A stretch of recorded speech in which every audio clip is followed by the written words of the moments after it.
We set boundaries with slightly older kids around 8 to 10? Great question, Molly. Thanks for asking. Here's a made-up sample conversation. Also recognizing that every child, every situation, every relationship is different, and you know the context of your relationship the best. So let's go. Sweetheart, what's happening with you? We're coming across emotionally charged right now, and the way that you're talking to me is pretty strong. Is that accurate? Is that how you're feeling? Before even setting a boundary, the first step for me is awareness. Building awareness in them and in us about what's happening in that situation. How do we feel about it? And also for them to confirm for themselves how they feel about what's happening in their bodies and what is the emotion that's coming up and out of them and how is it being expressed. It's important not to project onto them, to tell them how they're feeling. You'll notice that the way I worded that is like an observation. I'm noticing the way that you're coming across to me and then asking them to confirm if that's correct. And then they can put it in their own words. Yeah, it's just that I'm so frustrated right now. I had been building this thing in this game for an hour, Mom. And then someone just came in and trashed everything. All of my efforts wasted. I can hear your frustration, and it makes sense. I'd be really upset too. So do you want to talk about it? Because I'd rather talk about that and what's happening rather than what's actually happening right now. Just that it feels like you're taking it out on me. The way you were just talking to me was actually kind of disrespectful. Even if you're going through something, even if you're really frustrated, even when I love you, I'd rather focus on the thing that's actually bothering you rather than being your punching bag.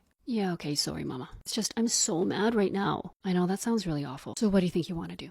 Do you want to take a break? Want to try to rebuild? What do you think is going to help? I'm going to take a break. So after awareness, we got confirmation how they felt, and then we asked about what is actually happening. We also validated that feeling, and then we shared our feeling, and then we set our boundary. And you'll notice here that the emphasis is not on our boundary, even though we set one. Emphasis is on understanding what's happening for them, and setting the boundary is a byproduct of that conversation and the support. Because usually when kids are acting out, there's something bigger going on for them. And oftentimes when we help them to re-regulate themselves and to figure out actually what's happening and to give them that space, then by the time we get to the boundary, there's more of an openness to it. I have other videos talking about the polyvagal theory, talking about what's happening in their body, actually all of our bodies, and how our system is flooded for the first 60 to 90 seconds. So also part of it is just waiting for that flood to pass and to help re-regulate them back down to their calm, safe state so that they can have the conversation and receive the information. Part of the way we do that is to validate them and understand what's coming up for them, integrate that safety. I hope that helps.